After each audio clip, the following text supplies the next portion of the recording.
Dans cette vidéo, nous allons voir comment construire un tableau de distribution pour une variable quantitative continue ou encore pour une variable quantitative discrète qui prend un très grand nombre de valeurs différentes possibles. Je vais construire mon tableau de distribution à l'aide de la variable salaire. Je vais aller ajouter une feuille que je vais nommer salaire et je vais commencer les étapes de construction du tableau de distribution comme d'habitude, et on va se rendre compte, une fois que le tableau va être créé, pourquoi la procédure doit être différente ici. Donc, on va sélectionner une cellule. Je vais aller dans le menu Insertion, insérer mon tableau croisé dynamique. Je vais sélectionner la plage de cellules qui contient mes données. Je veux créer mon tableau pour la variable salaire, alors je vais prendre la variable salaire et je vais la glisser dans la zone de ligne. Je vais prendre la variable salaire et je vais la glisser une fois dans la zone des valeurs pour la colonne des effectifs.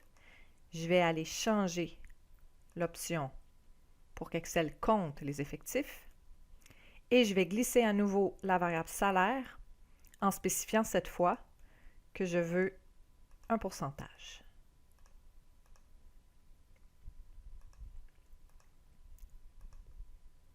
Qu'est-ce qu'on remarque ici? Excel a fait comme d'habitude. Il a mis une ligne pour chacune des valeurs qu'il a obtenues et il a compté l'effectif pour chacune de ces valeurs-là. Et on remarque que tout le monde fait un salaire différent.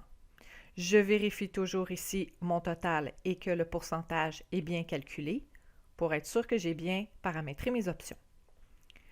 Donc ici, on comprend que le tableau est très laid, donc on ne peut pas analyser ce genre de choses-là. On ne peut pas non plus faire de graphique avec ce genre de tableau-là. Alors, ce qu'on va faire, c'est qu'on va être obligé d'aller ajouter des étapes pour grouper nos données. Par exemple, de 40 à 50 000, et on va aller chercher l'effectif, combien d'employés font entre 40 et 50 000. Sauf que le choix de la largeur de chacune des classes et du début de la première classe ne sont pas des choses aléatoires. Donc, on a une petite procédure à respecter pour être capable de prendre la décision sur la construction de nos classes. J'explique rapidement cette procédure, même si vous n'aurez pas besoin de l'appliquer, car on vous donnera toujours l'amplitude et le début de la première classe. On a tout d'abord besoin d'aller chercher combien de classes ou combien de lignes je m'attends à avoir dans mon tableau. C'est une formule qu'on applique qui va prendre en compte la quantité de données. Plus il y a de données, plus je peux me permettre d'avoir un tableau qui contient beaucoup de lignes. Ensuite, je vais chercher l'étendue. Qu'est-ce que j'ai à couvrir avec ici mes 7 classes? Donc, je prends la donnée la plus grande moins la donnée la plus petite. J'ai 41 000 à couvrir avec mes 7 classes. Si je fais une division, je vais obtenir l'amplitude calculée. Donc, 41 000 divisé par 7. Dans chacune de mes classes, je devrais avoir 5 859 données de large à couvrir. Sauf que si je fais des bonds de 5 859 dans mon tableau, ça va donner quelque chose de très laid. Alors, je vais aller choisir une amplitude qui va se rapprocher de l'amplitude calculée, mais qui va me donner un très beau tableau. Ici, j'ai choisi 5 000. Finalement, il me reste à choisir par quelle valeur va commencer la première classe de mon tableau. Il faut que la première donnée se trouve dans la première classe. Alors, si ici je commence à 40 000 et que je fais des bonds de 5 000 pour chacune des classes, ça va me donner un tableau qui va être très joli et très facile à lire. Je vais maintenant demander à Excel d'aller grouper les données et d'aller compter les effectifs de chacune des classes. Pour faire ça, je peux cliquer avec le bouton droit de la souris sur la première colonne du tableau et j'ai l'option Grouper. Je vais spécifier le début, donc je veux commencer à 40 000. Je vais laisser la fin se calculer automatiquement et je veux faire des bonds de 5 000. Excel a créé mes classes en comptant les effectifs associés à chacune des classes. Je suis maintenant rendue au moment où on va aller prendre notre tableau et on va aller le copier. Je vais aller coller en ne conservant que les valeurs et les formats de nombres pour perdre le lien avec le tableau croisé dynamique et me permettre de le modifier. Donc, qu'est-ce qui me reste à ajuster dans le tableau? Bien, je peux aller donner un titre, répartition des unités statistiques selon la variable.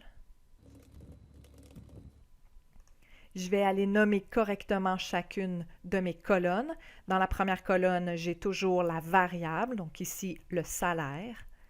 J'ai les effectifs, nombre d'unités statistiques. Dans la deuxième, c'est un nombre d'employés. Et dans la troisième, c'est un pourcentage d'unités statistiques.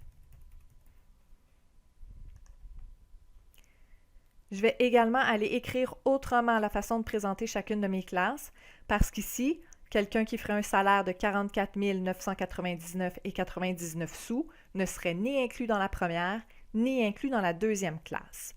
Alors, pour respecter la continuité des données et nous permettre de couvrir l'ensemble des données possibles, on va aller exprimer nos classes avec des crochets. Un crochet fermé pour inclure la première valeur. Je vais me rendre jusqu'à 45 000 et je vais mettre un crochet ouvert pour exclure la deuxième valeur. Donc, ma première classe, de 40 à 45 000, le 45 000 est exclu. Il va être inclus dans la deuxième classe. Ma deuxième classe va de 45 000 jusqu'à 50 000, 50 000 exclus. Je fais la même chose pour chacune des classes.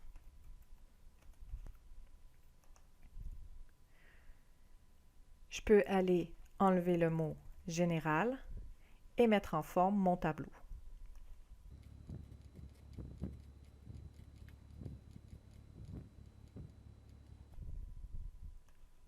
On peut centrer. En vérifiant une dernière fois mon tableau, je remarque qu'il y a une classe qui ne contient aucune donnée. Donc la classe 70-75 000 est vide. Donc par défaut, Excel ne l'a pas affiché dans mon tableau croisé dynamique. Quand je vais vouloir créer l'histogramme, je vais vouloir un trou dans le milieu du graphique parce que je veux respecter la graduation sur l'axe horizontal. Donc c'est à moi d'aller manuellement vérifier que toutes les classes sont présentes et d'aller ici insérer une ligne en décalant les cellules vers le bas et d'aller mettre un effectif de 0.